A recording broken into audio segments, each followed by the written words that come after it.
Hello everybody and welcome to my channel, Nails by Viti'Lou'Go. It's named that because of the vitiligo I have on my hands, as you can see, and I also have on different parts of my body too. This is my first video, YouTube video. I'm a little bit nervous, a little bit anxious about it. Hopefully it's going to go okay and you all like it. But yeah, I'll talk a little bit about the vitiligo. I don't know if any of you know what it is, but it's to do with your pigment in your skin. It's an autoimmune disease, and I have it. I am white skinned, but when I get the sun, not that we've had much here in the UK, but when I get the sun, the skin around just tan. I tan quite easily, and so the skin around does tan, but the white patches don't.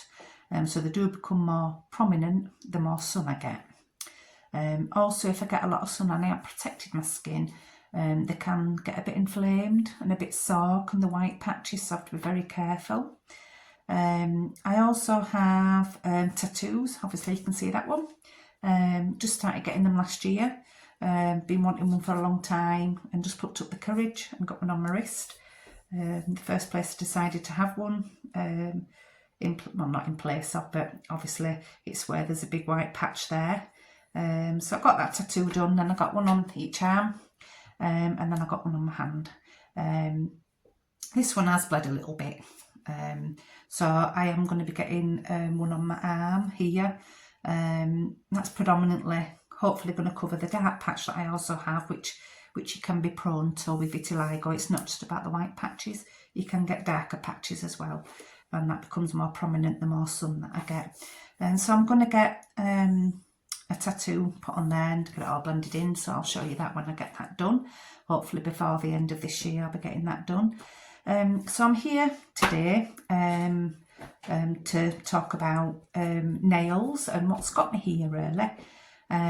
So I did qualify as a nail technician over 20 years ago. I did a few family and friends, a few customers really. I tried to build it up, but I just didn't have the time. I had a 2-year-old son, and I worked as well. So I found that over time it sort of petered off, and I ended up not doing them at all, not even for myself or members of my family. It just sort of petered off, didn't have the time to do it. So I ended up getting them done for holiday by a place near where I live, and then decided from that I'm going to have a look at all these new products I know that are out there and start doing them myself. And that's what I started to do, and I've ended up getting a table with the extractor fan on it. I've got loads of different products and all sorts going on now. I was inspired really by my doctor who told me about a book to read, one that I actually listened to. Just got me thinking about changes that I can sort of make in my life to make me feel a little bit better. I do have a little bit of a, I suppose I generally call it a bit of a mental head, anxiety and things like that. And sometimes, you know, it takes me to a dark place, which I've been in recently, and just coming out of, and nails has been really helping me with that. So my doctor asked me to read a book. I actually did it on Amazon Audio, called A Walk on the Wild Edge by Jake Tyler. Don't know if any of you have heard of it. Please let me know in the comments if you haven't, what you thought of it. And those of you who haven't and do suffer with any sort of mental health issues or depression, anxiety, low mood, it is a really inspirational book. And in a sense, that and other things has brought me to where I am now, really. I started to do the nails as a little bit of a hobby to help myself and my, what I call my mental head.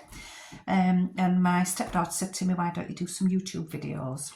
And then after reading or listening to that book, so if you get it on audio, it is Jake Tyler himself who narrates it, which is really interesting. But yeah, after listening to that book, I thought, do you know what, why not go for it, and you know, maybe I can help others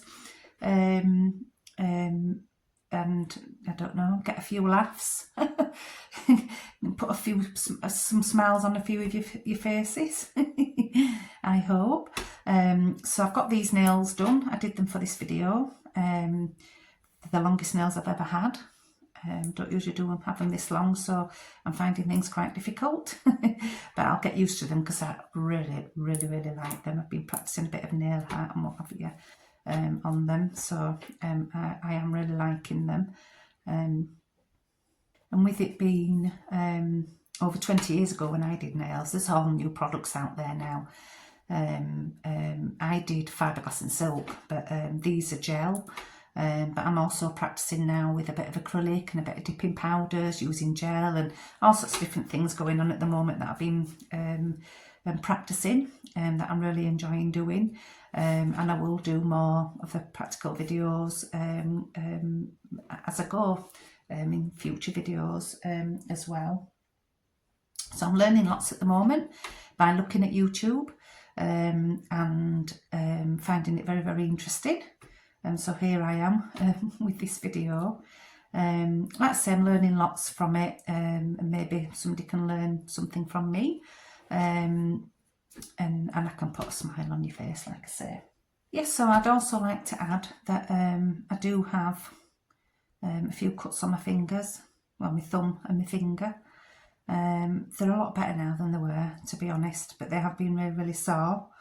So they don't look right nice, so I do apologise about that. I did them on using my salad slicer, and decided to slice my thumb, and when I did it, I didn't want to look because I thought I had no thumb left. I thought I'd sliced it off, you know, being dramatic and all that. I didn't want to have a look, but yeah, my thumb's still there, thank goodness. But it did hurt, really sore. So I put a plaster on and tidied it all up, went in again, held the carrot differently, and then I sliced that part of my finger. Now I hold everything, my pen gets held there and everything, that's why there's a little bit of a ridge on it with how I've always held my pen. And I caught that and took a slice out of my nail, so that was pretty sore as well. Like I say, it's getting a lot better now. But yeah, I love that salad slicer though, but every time I use it, I cut myself. But I'm not going to stop using it. I just need to be a bit more careful, don't I? Obviously. So I'd like you to follow my journey with these nails, if you'd like to do that, including all my mistakes that I'll no doubt make, and the mess ups that I'll have, I'm sure. I'll be adding general life stuff as well in this video. In the content too. Maybe it'll get a laugh or you'll learn something, whichever. I don't care, as long as you're happy and smiling. I'm not really bothered. If you've really liked this video, please give me a thumbs up, and if you want to follow the rest of my journey, then please do and subscribe to me. If you have any comments about today, then I'm more than happy to read those, and I'll reply to them too, make sure that I do engage and communicate with you. So yeah, take care everybody, and if you can't be good, be careful. Okay, bye bye.